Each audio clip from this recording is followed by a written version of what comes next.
반갑습니다. 피쇼입니다. 오늘도 저는 아파트 임장을 다니다가 좀 날씨가 너무 더운 것 같아서 잠깐 차에 들어와서 쉬고 있고요. 최근에 아파트 가격이 오른다 기사를 통해서 많이 접하셨을 텐데 이런 내용이 되게 많거든요. 실제로 기사를 쓰거나 아니면 영상을 만들거나 초대를 받은 전문가들, 이런 분들이 실제로 들어보면 해설가가 되게 많습니다. 실제로 투자로 해서 돈을 버는 투자가가 아니고 해설가, 이 해설을 통해서 먹고 사는 사람, 이런 사람이 생각보다 많거든요. 현장에 있는 투자자 입장에서 이야기를 드리면 어떨까라는 생각이 들어서 카메라를 켰고요. 최근에 인구가 줄어든다, 가짜 상승이다, 이런 내용이 되게 많거든요. 저는 그게 다 잡음이라고 생각합니다. 왜냐면 저는 해설가가 아니고 학자가 아니고 투자가이기 때문이죠. 투자가는 이럴 때 나는 어떻게 해야 될까, 이런 조건일 때 어떻게 해야 될까, 방법을 찾아서 투자를 하는 게 투자가거든요. 해설을 하거나 평을 하거나 이런 사람이 아닙니다.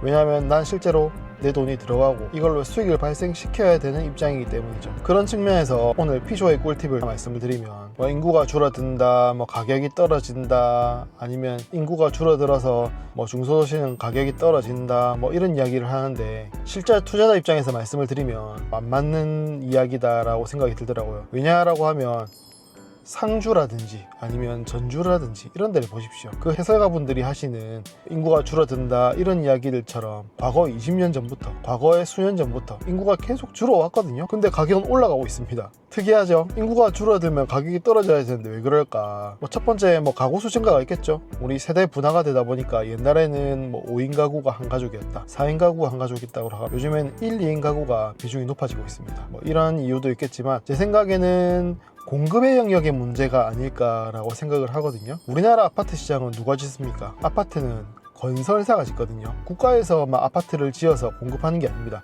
그런데 우리는 뭘 살고 싶다? 우리는 아파트에 살고 싶다라는 기본적인 욕구가 있죠.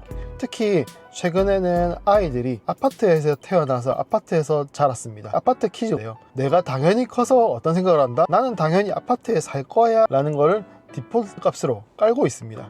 근데 아파트는 누가 만들죠? 아파트는 국가에서 안 만들고 건설사에서 만듭니다. 특히 한국의 건설사는 미국과 다르게, 미국은 한 채씩 공급하잖아요. 주택을 만들어서 한 채씩 공급을 하기 때문에 이게 집이 안 팔리네 이러면 바로 거tum되잖아요. 근데 한국은 100채, 500채, 1000채 이렇게 아파트를 만들어서 공급합니다. 대량 공급이죠. 그렇기 때문에 건설사가 가장 무서워한 게 뭐냐, 한 번 건설 잘못하면 부도가 납니다. 한국은 한 번만 헛디뎌도 부도가 난다는 겁니다. 한 채씩 하다가 아니면 뜨거 하면서 발을 빼는데, 한국은 뜨거 할 수 없다, 뜨거 하는 순간 회사가 부도가 난다. 즉 우리나라는 미국 같은 한 채씩 공급하는 주택 문화가 아니고 아파트 문화이기 때문에 아파트를 원하기 때문에 지어야 되는데 그거는 건설사에서 짓는다. 근데 건설사는 한 채씩 아파트를 짓는 게 아니고 채, 500채, 1000채 이렇게 대량 공급을 한다. 그래서 이 한 번 헛디디면 건설사는 부도가 나게 된다. 근데 만약에 대중들이 집값이 떨어진다, 경기가 안 좋다 이래서 매수를 하는 대중의 심리가 안 좋아져서 마이너스 50이 됐다라고 하면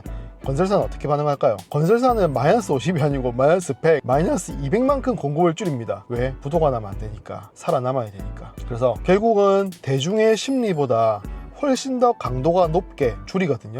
그러니까 상주라든지 전주라든지 20년 전부터 인구가 계속 줄고 있는데 근데 여기는 가격이 왜 오릅니까? 왜? 공급이 줄었으니까. 상주라든지 전주 이런 도시를 보시면 딱 보이거든요. 이 도시는 인구가 계속 줄어왔습니다. 근데 왜 자꾸 아파트 가격이 오르죠? 왜? 신축 공급이 0이 돼버리니까, 아니면 신축 공급이 매우 줄어들어 버리니까. 아파트를 짓는 건설사에서 여기 안 들어갑니다.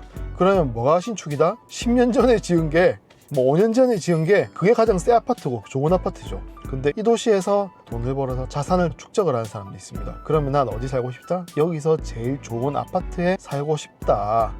그럼 어떻게 된다? 신축이 없으니까 구축 중에서 가장 좋은 데를 산다. 이런 현상이 생기는 겁니다. 건설사는 어떻게 한다? 사업성이 나올 때까지, 시장의 가격이 올라갈 때까지, 매수 심리가 좋아질 때까지 공급을 안 합니다. 공급을 안 하니까 가격이 올라가고, 해설자들이 실제로 이런 얘기를 많이 하거든요. 인구가 줄어든다, 심리가 안 좋아서 더 떨어진다, 이렇게 얘기해도 현장은 그렇지 않습니다. 의식주라고 하죠. 집은 인간의 필수제입니다. 그래서 내가 길에 될 수는 없잖아요. 그렇기 때문에 오늘의 꿀팁, 해설로에서 수익을 버는 축구 해설가, 축구 학자 이런 분들의 말보다는 축구를 필드에서 하는 손흥민 정도는 아니겠지만 필드에서 투자를 하고 이걸로 해서 수익을 벌고 매일 현장에서 내 돈을 넣고 투자를 하고 이렇게 하시는 분들 이야기를 귀를 기울여 보는 것이 실제로 내가 의사결정을 하고 내가 거주지를 마련하고 이사를 가고 어떤 방향을 잡을지에 대해서 고민할 때 더 도움이 되지 않을까라고 개인적으로 생각을 합니다. 제 친구 2명이 최근에 또 집을 샀거든요. 이렇게 물어보더라고요. 아파트 값이 떨어지지 않을까, 아니면 지금이 고점이 아닐까 라고 하는데, 솔직히 말씀드리면 서울에 있는 상급지, 그 다음에 중상급지까지는 이미 가격이 올랐습니다. 그래서 근데 이게 물처럼 키 맞추기처럼 흘러갑니다. 상급지만 오르는 것이 아니고 강남 서초송파, 마용성광 이렇게만 오르는 것이 아니고 실제로는 이 오름이 점점 퍼집니다. 서울 상급지에서 중상급지로, 중급지로, 그리고 경기도로, 전국으로 퍼지는데 가장 중요한 키는 뭐다? 공급이다. 오늘 시간이 되신다면 상주라든지 이런 작은 소도시를 먼저 공부해 보시면 조금 명확해지실 겁니다. 인구가 줄어든다고 가격이 떨어진다고요? 이론적으로는 그럴 수 있겠죠. 근데 현실은 그렇지 않습니다. 우리는 5명이서 살던 가족이 지금 3명이 되고 이제는 1, 2인 가족으로 분화가 되고 있고요. 심리가 떨어져서 집이 안 팔린다? 그렇게 된다라고 하면 대중의 심리가 떨어지기 전에 건설사들이 이미 더 그걸 알아채고 마이너스 100, 마이너스 200만큼 훨씬 더 강도가 높게 공급을 줄입니다. 오늘의 피쇼의 꿀팁, 대중이 마이너스 50이 되면 건설사는 부도가 나기 싫어서 마이너스 100, 마이너스 200만큼 공급을 줄인다. 왜? 공급을 한번 잘못하면 회사가 부도가 나거든요. 살아남아야 되니까. 매수 심리가 살아날 때까지, 즉 사업성이 나올 때까지 건설사는 공급을 줄이고 가만히 놔둡니다. 우리는 이런 때 어떤 선택을 해야 될까요? 해설을 통해서 돈을 벌거나 아니면 학자로 연구를 하시면서 돈을 버시는 분보다는 실제로 필드에서 뛰면서 투자를 하는, 그로 인해서 돈을 버는 그런 분들한테 좀 귀를 기울이시는 게 조금 더 내가 앞으로 살아가고 의사결정을 하고 거주지를 선정하고 이사를 하고 주택수를 늘리고 이렇게 할 때 도움이 되지 않을까 싶습니다. 더 좋은 영상으로 인사드리겠습니다. 구독과 좋아요는 큰 힘이 됩니다. 감사합니다.